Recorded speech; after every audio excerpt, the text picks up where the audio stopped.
শুরুটা হয় একটা মনোলগ দিয়ে, যেখানে বলা হয় যে কিভাবে পৃথিবীতে আজ থেকে 29 দিন পর এমন একটা বিপদ ঘটতে চলেছে যার আন্দাজও এখনো কারো নেই। আসলে পুরো দুনিয়া জুড়ে সায়েন্টিস্টরা হঠাৎ করেই ডিপ স্পেস থেকে কোনো আর্টিফিশিয়াল সিগন্যালস পেতে থাকে, এমন সিগন্যালস যা কিনা কোনো ইন্টেলিজেন্ট লাইফই পাঠাতে পারে। খুব তাড়াতাড়ি আলাদা আলাদা দেশের সায়েন্টিস্টরা ওই সিগন্যালস টেস্ট করে তাদের লোকেশন বের করে ফেলে। এই লোকেশন কোনো অদ্ভুত এলিয়েন প্ল্যানেট থেকে আসছিল, যা পৃথিবী থেকে প্রায় 600 লাইট ইয়ার্স দূরে অবস্থিত। তারা রিয়েলাইজ করে যে সিগন্যালসে কোনো ধরনের ফর্মুলার কোড আছে। এরপর সায়েন্টিস্টরা ওই এলিয়েন সিগন্যাল থেকে পাওয়া তথ্য ব্যবহার করে নিজেদের ল্যাবে একটা ফর্মুলা তৈরি করে নেয়। তারা এই ফর্মুলাওয়ালা লিকুইড ইঁদুরের মধ্যে ইনজেক্ট করে আর তার উপর রিসার্চ করতে থাকে যে এলিয়েন ফর্মুলার পৃথিবীর জীবের উপর কী প্রভাব পড়ে। যদি এখনও কারো আন্দাজ ছিল না যে তারা এটা কত বড় ভুল করেছে। অন্যদিকে এখানে আমরা ক্যারেল নামের এক নোবেল রাইটারকে দেখি, যে তার ফিকশন গল্পের জন্য খুব ফেমাস। কিছুদিন হলো সে আরও ফেমাস হয়ে গেছে, কারণ তার রিসেন্ট নোবেল সবচেয়ে বেশি বিক্রি হচ্ছে। অনেক মানুষ শুধু তার সাথে ফটো আর অটোগ্রাফ নেওয়ার জন্য লাইনে দাঁড়িয়ে থাকে। যদিও ক্যারেলের নিজের নোবেল অতটা ভালো লাগে না, আর তার বিশ্বাস সে এর চেয়েও ভালো লিখতে পারে, তাই সে এখন তার পরবর্তী নোবেল শুরু করার আগে তার লাভার হেলেনার সাথে কিছুদিন হলিডেজে কাটাতে বেরিয়ে পড়ে। ক্যারেল একজন লেসবিয়ান। ঠিক এই সময় সায়েন্টিস্টও এলিয়েন ফর্মুলা লাগিয়ে সব ইঁদুরের উপর এক্সপেরিমেন্ট করতে থাকে। আজও দুজন রিসার্চার তাদের পুরো প্রোটেক্টিভ স্যুট পরে কন্ট্রোলড এনভায়রনমেন্টে ইঁদুরগুলোর টেস্টিং করতে থাকে, যাদের মধ্যে তারা গত কয়েকদিনে ওই এলিয়েন ফর্মুলা ইনজেক্ট করেছিল। এখন তারা দেখে যে বাকি সব ইঁদুর তো নর্মাল লাগছে, কিন্তু একটা ইঁদুর নড়াচড়া করছে না। তাই জেনি নামের এক রিসার্চার হাত থেকে গ্লাভ খুলে ওই ইঁদুরটার পালস চেক করতে থাকে, কিন্তু যখনই সেটা করে তখনই ওই ইঁদুরটা উঠে তার হাতে কামড় দেয়। জেনি জলদি করে ইঁদুরটাকে নিচে ফেলে নিজের হাতকে ডিসইনফেক্ট করতে যায়, যাতে কোনো ইনফেকশন না ছড়ায়। তখন তার অন্য সাথে ইঁদুরটাকে ধরার চেষ্টা করে। সে ইঁদুরটাকে ধরে আবার বক্সে লক করে দেয়, কিন্তু পেছন থেকে জেনি যাকে ইঁদুরটা কামড় দিয়েছে সে অদ্ভুতভাবে কাঁপতে থাকে, যেন ওই ইঁদুরের কামড়ে তার বডি তার নিজের বসে নেই। তাই তার সাথী এখন জলদি করে তাকে আগে ডিসইনফেক্ট করে বাইরে নিয়ে আসে, কিন্তু ততক্ষণে জেনি পুরো বদলে যায়, আর সে বাইরে এসেই ওই নেক অ্যাম্পুলিয়াকে কিস করে নেয়। এরপর যাকে সে কিস করেছে সে অন্য কাউকে কিস করে নেয়, আর শুধু কিসেসের মাধ্যমেই ওই ইনফেকশন এখন পুরো ল্যাবের এমপ্লয়িজদের মধ্যে ছড়িয়ে পড়ে। এরপর সবাই এখন অদ্ভুত কারণে একসাথে এক সিঙ্কে কাজ করতে থাকে। সবাই আগের চেয়ে শান্ত আর চুপচাপ হয়ে যায়, যেন তাদের আর কথা বলার দরকার নেই, আর প্রত্যেকে আগে থেকেই জানে যে তাদের কি করতে হবে। এই ইনফেকশন খাবারের মাধ্যমে বাইরে ছড়াতে থাকে। অন্যদিকে ওই বড় ইভেন্টটা হতে মাত্র 3 ঘন্টাই বাকি থাকে। ক্যারেল এই সবকিছু না জেনে তার লাভার হেলেনার সাথে হলিডেজ থেকে ফিরে আসে। এখন তাকে তার পরের নোভেলের কাজ শুরু করতে হবে, আর ক্যারেল সেটাকে সবচেয়ে ভালো বানাতে চায়। দুইজন লাভার রাস্তায় একটা বারে ড্রিঙ্কস করার জন্য থামে, কারণ হেলেন জানে ক্যারেল একবার তার নতুন নোভেলের কাজ শুরু করলে সে আর কয়েক মাস দেখা করবে না। দুজনে কিছু ড্রিঙ্কস নেওয়ার পর বাইরে স্মোক করতে চলে যায়। তখনই দুজনে উপরে তাকিয়ে দেখে যে অদ্ভুত কারণে একসাথে অনেকগুলো প্লেন একটা প্যাটার্নে উড়ছে, সেটাও একদম পারফেক্ট সিঙ্কে। যা দেখে দুজনেই অবাক, কারণ বাতাসে এত কঠিন প্যাটার্ন বানানো সহজ কথা নয়। এখন দুজনেই এই ব্যাপারে ইন্টারনেটে সার্চ করে। তখনই তাদের পিছনে একটা লোকের গাড়ি পার্কিংয়ে ধাক্কা খায়। ক্যারেল সেটা দৌড়ে দেখতে যায় আর দেখে লোকটা খুব বাজেভাবে কাঁপছে, সেইভাবে মানে ইনফেকশন এতক্ষণে বাইরে ছড়িয়ে পড়েছে। ক্যারেল তাকে সামলাবে তার আগেই সে দেখে তার লাভার হেলেনও কাঁপতে শুরু করেছে। সে নিচে পড়ে যায়। ক্যারেল ভয় পেয়ে আবার বারে সাহায্য চাইতে যায়, কিন্তু এখন এখানে তো সবাই বারে কাঁপতে থাকে। তার আশেপাশের লোকজন কাঁপতে কাঁপতে কিছুক্ষণ পর নিচে পড়ে যেতে থাকে। ক্যারেল কিছুই বুঝতে পারে না যে হঠাৎ করে সব দিকে এসব কি হচ্ছে। অন্যদিকে এর চেয়ে অদ্ভুত ব্যাপার যে ও ইনফেকশনের ইফেক্ট ক্যারেলের উপর হয় না। সে সবার মধ্যে একাই নর্মাল থাকে, তাই সে তাড়াতাড়ি একটা মেয়ের কাছ থেকে ফোন নিয়ে পুলিশকে ফোন করতে থাকে, কিন্তু এখন তো কোনো লাইনই কাজ করে না। তাই ক্যারেল এখন নিজেই তার সাথে হেলেনকে একটা ট্রাকে তুলে কাছের হসপিটালে নিয়ে যেতে থাকে, কারণ সেখান থেকে সে জানতে পারবে এসব কি হচ্ছে। সে রাস্তায় দেখে যে এখানে আরও অনেক গাড়ি উল্টে পড়ে আছে। শুধু তাই নয়, এখন একসাথে হঠাৎ করে পুরো শহর জ্বলে ওঠে, অর্থাৎ যা কিছু হচ্ছে সব একসাথেই হচ্ছে। ক্যারেল জলদি করে হসপিটালে পৌঁছায়, কিন্তু এখন যেমন বাইরে সব হয়েছিল এখানে শুধু সে একা ছাড়া বাকি সবাই ওইভাবে ইনফেক্টেড হয়ে কাঁপছে। এমনকি কোনো ডাক্তারও তার জ্ঞান অবস্থায় নেই। ক্যারেল কিছুই বুঝতে পারে না এসব কি হচ্ছে, আর সে নিজে এখন কিভাবে নর্মাল আছে। সে হেলেনকে আবার চেক করে আর দেখে এতক্ষণ কাঁপার পর বেচারা হেলেন মারা যায়। ক্যারেল এখন শুধু কান্না ছাড়া আর কিছু করতে পারে না। তখনই ক্যারেল কাঁদতে কাঁদতে দেখে যে ওইসব লোক যারা ইনফেক্টেড হয়ে একসাথে কাঁপছিল তারা এখন হঠাৎ করে উঠে দাঁড়ায়। যদিও হেলেন এখনো উঠে না, সে সত্যিই মারা গেছে। তখনই যে লোকগুলো আবার দাঁড়িয়েছে তারা ক্যারেলকে ঘিরে ধরে তাকেও কিস করে ইনফেক্টেড করতে থাকে, কিন্তু এবারেও ক্যারেলের কিছু হয় না। তখনই তারা সবাই নিজে থেকে কিছু না বলে নিজেদের আশেপাশে কাজ করতে থাকে। ক্যারেল তো ভয় পেয়ে নিজের গাড়ি নিয়ে নিজের বাড়ি যেতে থাকে, যেখানে হেলেনের বডি ছিল সেটা নিয়ে। সে আবার রাস্তায় নোটিস করে যে সবাই এখন উঠে দাঁড়িয়েছে। তাদের মধ্যে অদ্ভুত কারণে কেউ কারোর সাথে কথা না বলে তারা সবাই একসাথে শান্তিতে আশেপাশে সাফাই করতে থাকে। ক্যারেল এখন জলদি নিজের বাড়ি পৌঁছে হেলেনকে নিচে নামায়, কিন্তু তখনই তার মনে পড়ে যে তার বাড়ির চাবি তো হেলেনি কোথাও লুকিয়ে রেখেছে, মানে এখন সে নিজের দরজা খুলতে পারবে না। তখনই পেছন থেকে দুজন প্রতিবেশীর বাচ্চা এসে একসাথে খুব শান্ত গলায় বলতে থাকে যে ক্যারেল যেন ভয় না পায়, খুব জলদি সে সব জানতে পারবে, আর তারা তাকে শান্ত থাকতে বলে। তারাই বাড়ির চাবির জায়গা দেখিয়ে ফেরত চলে যায়।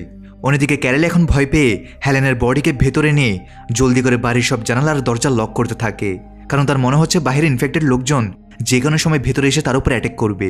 সে বাইরে নোটিসও করে যে এখন হঠাৎ করে সবাই একসাথে একটা পারফেক্ট কোঅর্ডিনেশনে কাজ করতে থাকে। তারা সবাই ধ্বংসলীলা গোছাতে থাকে, যা কিছুক্ষণ আগে ওই ইনফেকশনে ছড়িয়ে পড়ার সময় মানুষের কাঁপুনিত হওয়া অ্যাক্সিডেন্টের কারণে হয়েছিল। ক্যারেল তাড়াতাড়ি সব জানার জন্য টিভি অন করে, কিন্তু এখন টিভিতেও প্রেসিডেন্ট নিজে এসে খুব শান্ত গলায় সরাসরি ক্যারেলকে মেনশন করে।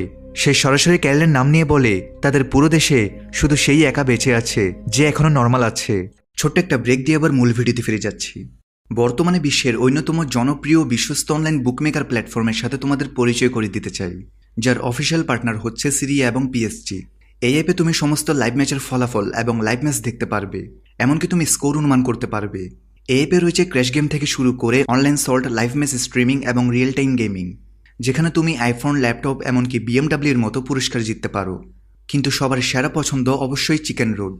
এই গেমটি খেলে সবাই দারুণ এনজয় করে, তাই যদি তুমি এখন এটি ট্রাই করে না থাকো তাহলে মিস করছো। আর সবচেয়ে ভালো বিষয় হচ্ছে নতুন ইউজাররা আমার প্রোমো কোড ব্যবহার করে সাইন আপ করলে 26,000 টাকা পর্যন্ত বোনাস এবং ফ্রি স্পিন পেতে পারে। আর যেটা টাকা তুমি চাইলে বিকাশ, রকেট, নগদ ব্যাংক এবং অন্যান্য সহজ পদ্ধতির মাধ্যমে খুব সহজেই তুলে নিতে পারো। তাহলে আর দেরি কিসের?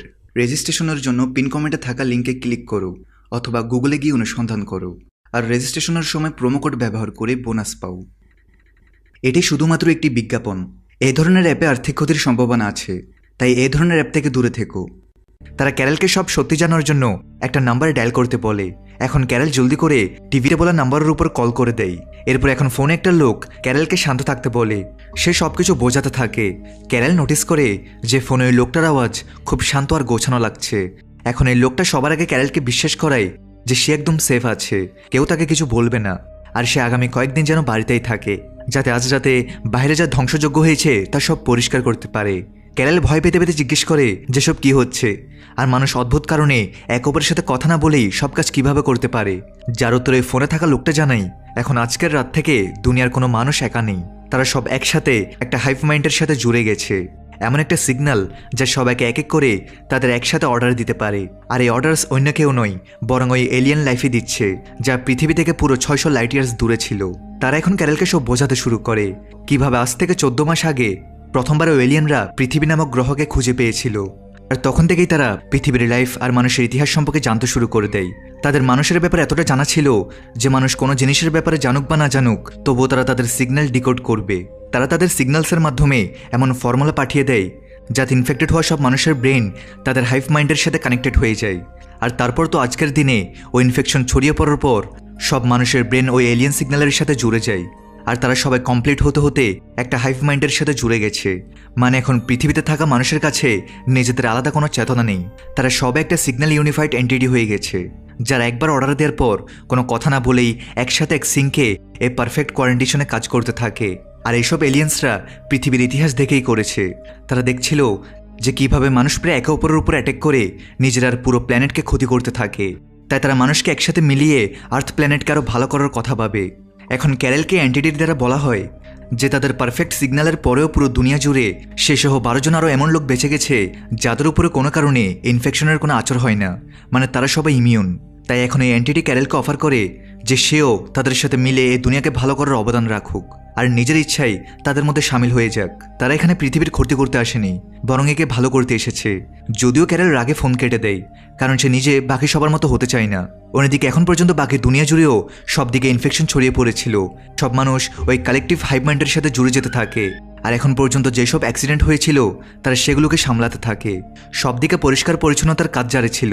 এরই মাঝে আরেকজন মহিলা যে ক্যারেলের মতো ইমিউন থেকে গেছে, সে এখন একটা প্লেন দিয়ে অন্য দেশে যেতে থাকে যাতে সে জানতে পারে যে সত্যি কি সেখানেও এমন হয়েছে কিনা। এদিকে এখন ক্যারেলের চোখ সকালে খোলে, আর তার তো এখনো বিশ্বাসই হচ্ছে না যে শুধু এক রাতেই পুরো দুনিয়া বদলে গেছে। তাই সে এখন সবার আগে নিজের মৃত লাভার হেলেনকে দাফন করার সিদ্ধান্ত নেয়, কারণ হেলেনের মতো অনেক মানুষ যারা ইনফেক্টেড হয়ে গেছে কিন্তু হাইভ মাইন্ডের সাথে জুড়তে পারেনি, তারা মারা গেছে। এখানে ক্যারেল এখন অনেকক্ষণ খোঁড়ার পর খুব ক্লান্ত হয়ে যায়, কারণ তার গার্ডেনে পাথর ভরা ছিল। আর ক্যারেল এত ঘন্টা খোঁড়ার পরেও এত গভীর গর্ত করতে পারেনি যে সে হেলেনকে দাফন করতে পারে। সে খুব ক্লান্ত হয়ে গিয়েছিল। তখন এখন সামনে থেকে হাইভ মাইন্ডের সাথে যুক্ত একটা মেয়ে তাকে পানি অফার করে, কারণ ক্যারেল কিছু না খেয়েই সকাল থেকে কাজ করছিল। যদিও এখন ক্যারেল রাগে বলে যে তারা সবাই কি তার উপর নজর রাখছে, ওই মহিলা জানায় যে হ্যাঁ, উপর থেকে ড্রোনস আর নিচ থেকে তারা সবাই তার উপরই নজর রাখছে, কিন্তু তারা তো শুধু তাকে সেফ রাখতে চায় যাতে সে ডিহাইড্রেট হয়ে নিচে না পড়ে যায়। এখন ক্যারেল রাগে পানি নিচে ফেলে দিয়ে বলে এলিয়েন্সদের তার জন্য এত চিন্তা কেন। তখন এসে নোটিস করে যে এই মহিলার চেহারা তার আগের ফেমাস নোবেলের হিরোর মতো দেখতে। তখন এই মেয়েটা নিজের নাম জোশিয়া বলে আর রিভিল করে যে যখন ক্যারেলের বন্ধু হেলেন ওই হাইভ মাইন্ড দিয়ে ইনফেক্টেড হয়েছিল, তখনই তার সব মেমোরিজ ওই হাইভ মাইন্ডের ভিতরে স্টোর হয়ে গিয়েছিল। আর সেখান থেকে তারা ক্যারেলের ব্যাপারে সব জানতে পারে। তাই হাইভ মাইন্ড স্পেশালি তাকে ক্যারেলের কাছে পাঠিয়েছে যাতে ক্যারেল তার সাথে কানেকশন ফিল করে, আর তারপর সে হাইভ মাইন্ডের সঙ্গ দিতে রাজি হয়ে যায়। ক্যারেল রাগে ফেটে পড়ে যে সে তাদের সঙ্গ কখনোই দিবে না। তাদের কারণেই গত রাত থেকে অনেক মানুষ মারা গেছে, আর ওই এলিয়েন্সদের কোনো অধিকার নেই যে তারা পৃথিবীর মানুষের ভবিষ্যতের ফয়সালা করবে। আর এখন যেমন যেমন ক্যারেলের রাগ বাড়তে থাকে, এখানে জোশিয়া বেহুশ হয়ে যায়। ক্যারেলের রাগে গাড়ি নিয়ে বেরিয়ে যায়, কিন্তু একটু এগিয়ে যেতেই রাস্তায় সে নোটিস করে যে যেই সব লোক হাইভ মাইন্ডের সাথে কানেক্টেড ছিল তারা সব হঠাৎ করে মোশনলেস হয়ে গেছে। আর তখনই তাকে পেছন থেকে জোশিয়া এসে রিভিল করে এই জন্যই হাইভ মাইন্ড ক্যারেলকে নিজের সাথে আনতে চায়, কারণ ক্যারেলের স্ট্রং ইমোশনস এলিয়েনের আশেপাশের কানেকশনসকে উইক করছে। আর যেসব মানুষ হাইভ মাইন্ডের সাথে কানেক্টেড আছে, ক্যারেলের রাগের কারণে তাদের লিঙ্কও ভেঙে যায় আর তারা ওখানেই থেমে যায়, তারা যাই করতে থাকুক না কেন। এখন ক্যারেল জলদি করে একটা কনস্ট্রাকশন ওয়ার্কারকে বাঁচানোর চেষ্টা করতে থাকে, যে কিনা তারই রাগের কারণে জ্যাম হয়ে গিয়েছিল। কিন্তু তখন এখন তার শান্ত হওয়ার সাথে সাথে সব মানুষ আবার নর্মাল হতে থাকে, আর তারা ক্যারেলকে অনুরোধ করে সেজন্য শান্ত থাকে। এখন ক্যারেল আবার নিজের বাড়ি চলে আসে। জোশিয়া তাকে জানায় যে এখন থেকে সে নিজেই হাইভ মাইন্ডের রিপ্রেজেন্টেটিভ হয়ে তার সাথেই থাকবে, যাতে তাকে কনভিন্স করতে পারে যে ক্যারেলকে তাদের সঙ্গে দেওয়া উচিত। এখন ক্যারেল জিজ্ঞেস করে যে তার কারণে কত মানুষের ক্ষতি হয়েছে, যার উত্তরে জোশিয়া জানাই যে যেহেতু কিছুক্ষণ আগে ক্যারেল রেগে গিয়েছিল, তাই তার স্ট্রং ইমোশনের কারণে লাখো মানুষের কানেকশন ভেঙে যায়। আর অনেক মানুষ নিজের কাজের সময় জ্যাম হয়ে যাওয়ার কারণে এখন পর্যন্ত প্রায় 10 লাখের মতো মানুষ নিজের প্রাণ হারিয়েছে। এখন এটা শুনে তো ক্যারেল ভয় পেয়ে যায় যে সে ভুল করে লাখো মানুষের প্রাণ নিয়ে নিয়েছে। অন্যদিকে এই ঘর থেকে পুরো দিন বাইরে ঘোরার কারণে তার অবস্থা আগে থেকেই খারাপ ছিল, তাই এখন জলদি হাইভ মাইন্ডের দ্বারা তার জন্য একটা ছোট গর্ত খোঁড়ার মেশিন পাঠিয়ে দেওয়া হয় যেন ক্যারেল প্যারেশান না হয়। আর জোশিয়া নিজেই ক্যারেলের জন্য সব কাজ করে দেয়। এখন ক্যারেল জোশিয়াকে জিজ্ঞেস করে যে সে ছাড়া পুরো দুনিয়া জুড়ে আর কত মানুষ এই ইনফেকশন থেকে ইমিউন হয়ে গেছে। জোশিয়া জানাই যে এখন পর্যন্ত তাদের গণনা অনুযায়ী পৃথিবীর আলাদা আলাদা অংশ থেকে ক্যারেল সহ টোটাল 13 জন মানুষ এমন আছে যারা একদম নর্মাল বেঁচে আছে, বাকি সব তো মারা গেছে বা হাইভ মাইন্ডের সাথে জুড়ে গেছে। তাই ক্যারেল এখন সিদ্ধান্ত নেই তার মতো ওই সব ইমিউন লোকদের সাথে দেখা করবে, আর তারপর তারা একসাথে মিলে ঠিক করবে যে তাদের এই এলিয়েন এন্টিটিকে পৃথিবী থেকে বাইরে কিভাবে করতে পারে। এদিকে জোশিয়া হাইভ মাইন্ডের মাধ্যমে ক্যারেলকে জানিয়ে দেয় যে সব বেঁচে যাওয়া নর্মাল মানুষ ক্যারেলের সাথে দেখা করার জন্য হ্যাঁ বলে দিয়েছে, আর হাইভ মাইন্ড নিজেই তাদের একটা জায়গায় মিলিয়ে দিবে। এরপর জোশিয়া এখন ক্যারেলকে একটা প্রাইভেট প্লেনে করে মিটিংয়ের পয়েন্টে নিয়ে যেতে থাকে। ক্যারেল নোটিস করে হাইভ মাইন্ড তার জন্য সবকিছু করছে, তারা তাকে সবকিছু দিতে তৈরি আছে, কিন্তু তবুও তার হিসেবে প্রত্যেক মানুষের শুধু স্বাধীনতা দরকার হয়। এখন ক্যারেল ফাইনালি নিজের ছাড়া অন্য ইমিউন লোকদের সাথে দেখা করতে পৌঁছে যায়, যা পুরো দুনিয়া জুড়ে আলাদা আলাদা দেশ থেকে ছিল। এদের মধ্যে লক্ষ্মী নামের এক মহিলা ইন্ডিয়া থেকেও এসেছে। এখন সবাই ক্যারেলকে জানাই যে কিভাবে তারা ছাড়া তাদের পুরো ফ্যামিলিজ অলরেডি হাইভ মাইন্ডের সাথে জুড়ে গেছে, আর শুধু তারাই এই ইনফেকশন থেকে কিভাবে ইমিউন থেকে গেল। যদিও তাদের মধ্যে একজন মেম্বার এখনো পৌঁছায়নি, আর তারা বাইরে বেরিয়ে দেখে যে আরও একজন ইমিউন মেম্বার ডিয়াগো এখন প্রেসিডেন্টের প্রাইভেট প্লেনে সফর করছে, আর সে বাকি সবাইকে নিজের প্লেনে ডেকে নেয়। আসলে ডিয়াগো এখন এই নতুন সিচুয়েশনের পুরো সুবিধা তুলছে, কারণ হাইভ মাইন্ড পুরো দুনিয়া জুড়ে বেঁচে থাকা তার মতো ইমিউন লোকদের তারা যা কিছু চায় তাই প্রোভাইড করছে। তাই ডিয়াগোটার সুবিধা তুলে হাইভ মাইন্ডের থেকে মেয়ে থেকে শুরু করে প্লেন্স পর্যন্ত প্রত্যেকটা জিনিস নিজের পছন্দ মতো আনতে থাকে। ডিয়াগো ক্যারেল আর বাকি সবাইকে বলে এখন তারা এই নতুন দুনিয়ায় যা খুশি তাই করতে পারে, এমনকি তারা কোনো মানুষকেও চাইতে পারে যে কিনা হাইভ মাইন্ডের সাথে যুক্ত, আর তারপর হাইভ মাইন্ড তাদের সব কিছু দিয়ে দিবে। যদিও এখন ক্যারেলকে তো ওই সবার সাথে একান্তে কথা বলতে হতো, তাই আগে সে হাইভ মাইন্ডের কন্ট্রোলে থাকা সব মানুষকে বাইরে বের করে দেয়। তারপর সেসব মাইক্রোফোনস রেকর্ডিং ডিভাইসকে বন্ধ করে দেয় যাতে হাইভ মাইন্ড মানে এলিয়েন্সরা তাদের কথা শুনতে না পারে। ক্যারেল এখন যে কোনোভাবে সব মানুষকে হাইভ মাইন্ডের কন্ট্রোল থেকে ছাড়িয়ে দুনিয়াকে আবার আগের মতো করতে চাইছিল। আর এখন যখন তারা সবাই একা হয়ে যায়, তখন ক্যারেল বাকি লোকদের জিজ্ঞেস করে যে তাদের মধ্যে কি কেউ সায়েন্টিস্ট আছে বা কোনো এমন রিসার্চার আছে যে কিনা এলিয়েন অর্থাৎ হাইভ মাইন্ডের দুর্বলতা বলতে পারে, আর তারপর তার সাথে মিলে দুনিয়াকে আবার আগের মতো করে দিবে। কিন্তু দুর্ভাগ্যবশত এখন কারো কিছুই জানা নেই। তখন এখন লক্ষ্মীর আগে ক্যারেলের উপর ফেটে পড়ে। সে রিভিল করে যে যখন কাল ক্যারেল রেগে গিয়েছিল তখন দুনিয়ার সব মানুষ যারা হাইভ মাইন্ডের সাথে কানেক্টেড ছিল তাদের মধ্যে অনেকেই মাঝখানে জ্যাম হয়ে নিজের প্রাণ হারিয়েছে। আর তাদের মধ্যেই তাদের গ্র্যান্ডফাদারও ছিলেন, যিনি ইন্ডিয়াতে কাজ করার সময় ক্যারেলের কারণে নিজের প্রাণ হারান। আর তিনি ছাড়াও পুরো দুনিয়া জুড়ে 10 লাখেরও বেশি মানুষ মারা গেছে, আর সেটাও ক্যারেলের জন্য। লক্ষ্মী আরও বলে যে ক্যারেলকে আগে বুঝতে হবে যে এলিয়েন্স আমাদের ক্ষতি করতে নয় বরং পৃথিবীকে হিল করতে এসেছে। কারণ মানুষ গত কয়েক শতাব্দী ধরে পুরো পৃথিবী গ্রহকে দ্রুত ধ্বংস করছিল। বড় বড় ফ্যাক্টরিজ আর ওভার পপুলেশনের কারণে পুরো গ্রহের আবহাওয়া খারাপ হচ্ছিল। এখন লক্ষ্মী ছাড়া বাকি সবারও এমনটাই ধারণা ছিল। ডিয়াগো বলে যে এখন হাইভ মাইন্ডের কারণে দুনিয়া অনেক ইমপ্রুভ হয়ে যাচ্ছে। হঠাৎ করেই সব দিকে ক্রাইম থেমে গিয়েছে। সব অ্যানিমালস যা মানুষরা বন্দি করে রেখেছিল হাইভ মাইন্ড ওই সব কিছুকে ফ্রি করে দিয়েছে। অন্যদিকে এখন পৃথিবীর সব মানুষ যারা হাইভ মাইন্ডের সাথে কানেক্টেড আছে তারা শুধু বেঁচে থাকার মতোই ভেজিটেরিয়ান খাবার খায়। মানে হাইভ মাইন্ড আসার পর মানুষ শুধু টেস্টের জন্য জানোয়ারদের মারতে পারে না, আসলে এলিয়েন্সদের জন্য পৃথিবীর সব জীব চাই, সে মানুষ হোক বা জানোয়ার, সবাই এক সমান। ডিয়াগোরও রিভিল করে যে কিভাবে এখন হাইভ মাইন্ড আসার পর প্রত্যেকটা মানুষ নিজের অংশের পুরো কাজ করে, আর সেটাও কোনো লোভ ছাড়া। এখন সব সমান হয়ে গেছে, কেউ ধনী বা গরিব বেছে নেই।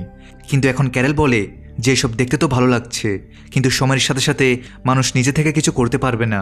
অন্যদিকে এর উল্টো বাকি সবাই বলে যে তারা তো নিজেই ইনফেক্টেড হয়ে তাদের ফ্যামিলির মতো হতে চায়, তাদের এখন আর নর্মাল থাকতে হবে না। তাদের কথা মতো তাদের পুরো ফ্যামিলিজ হাইভ মাইন্ডের সাথে খুব খুশি আছে, সাথে তারাও থাকবে। কিন্তু এখন ক্যারেল এটাকে কোনো নেশার মতো বলে। কিভাবে একজন নেশাখোর নেশায় থাকার কারণে খুশি হয়, সে বাকিদের সামনে নেশার প্রশংসাও করে। কিন্তু যাদের নেশা নেই তারা জানে যে যদি কেউ নেশা করে খুশি হয় তবে এর ক্ষতি তার শরীরকে উঠাতে হয়।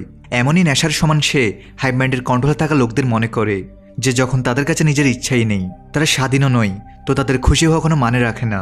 তাই এখন ডিয়াগো ক্যারেলকে এটা দেখানোর জন্য যে তারা এই নতুন দুনিয়াতে কত খুশি থাকতে পারে, সে একটা আলিশান লাঞ্চ আয়োজন করে, যাতে হাইভ মাইন্ডের দ্বারা কন্ট্রোলের সব মানুষ তাদের জন্য ওইসব করবে যা তারা বলবে। যদিও এখন খাওয়ার সময় জোশিয়া সবাইকে রিভিল করে যে যেহেতু হাইভ মাইন্ডের কাছে পৃথিবীর সব জীবিত প্রাণী এক সমান, সে কারো মধ্যে কোনো ভেদাভেদ করে না। তাই এখন থেকে খাওয়ার জন্য তারা কখনো ননভেজ খেতে পারবে না, তারা চাইলেও কোনো জানোয়ারকে মারতে পারবে না। এখন থেকে কোনো জীবকে অন্য জীবকে মেরে খাওয়ার অনুমতি নেই, যা শুনে বাকি সব মেম্বার্স খুশি হয় যে হাইভ মাইন্ডটা সবার জন্য সমান।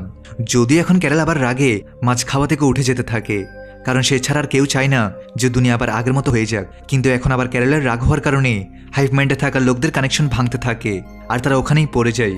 তাই এখন কিছুক্ষণ পরে সব শান্ত হলে ক্যারেলের আবার খারাপ লাগে যে তার রাগের কারণে আবার দ্বিতীয়বারের মতো সব লোককে কষ্ট পেতে হয়েছে। অন্যদিকে বাকি নর্মাল ইমিউন মেম্বার্স যাদের ফ্যামিলির লোকেরা ক্যারেলের কারণে ট্রান্সে চলে গিয়েছিল, তারা সবাই রাগে ক্যারেলকে ছেড়ে চলে যায়। সেখানে শুধু ক্যারেলের কাছে ডিয়াগোই বেঁচে ছিল, আর সেও এখন শেষে ক্যারেলকে বলে সে তো এখন তার প্রাইভেট প্লেন করে দুনিয়া ঘুরবে, তাই সে ক্যারেলের সাথে জোশিয়াকে নিজের সাথে নিয়ে যেতে চায়। যদিও এতে ক্যারেলের রাগ হতে থাকে যে ডিয়াগো এভাবে কারো বডিকে ব্যবহার করতে পারে না। অন্যদিকে জোশিয়া তো নিজে থেকে নিজের জন্য সিদ্ধান্ত নিতে পারে না যে সে ডিয়াগোর সাথে যেতে চায় কিনা। যা কিছু হাইভ মাইন্ড তাকে বলবে সেটাই তাকে করতে হবে, আর হাইভ মাইন্ডের সব নর্মাল লোকদের খুশি করতে চাই যাতে তারা কন্ট্রোল শেষ না করে। আর ক্যারেল তো শুরু থেকেই কন্ট্রোলের কথা বলছিল, এখন সেই লোকদের মধ্যে কারো কাছেই নিজের জন্য সিদ্ধান্ত নেওয়ার কোনো ফ্রিডম নেই। ডিয়াগো হাইভ মাইন্ডের থেকে যাকে যাকে চেয়েছে সে সব পেয়েছে, আর এখান থেকে ক্যারেল সিদ্ধান্ত নেই যে এখন আগে চাই যা কিছু হয়ে যাক, তার সাথে কোনো মেম্বার সঙ্গ না দিক। সে শুধু এখন একাই এই হাইভ মাইন্ডকে শেষ করে পুরো পৃথিবীকে আবার আগের মতো করে দিবে। তাই এখান থেকে ক্যারেল আগে কি করবে আর কি এই হাইভ মাইন্ড, এর কোনো দুর্বলতা আছে, এই সব কিছুই জানবো আমরা এই সিরিজের সিজন 2-তে। তো দেখা হচ্ছে নতুন কোনো মুভি সিরিজে। সবাই ভালো থাকো, সুস্থ থাকো।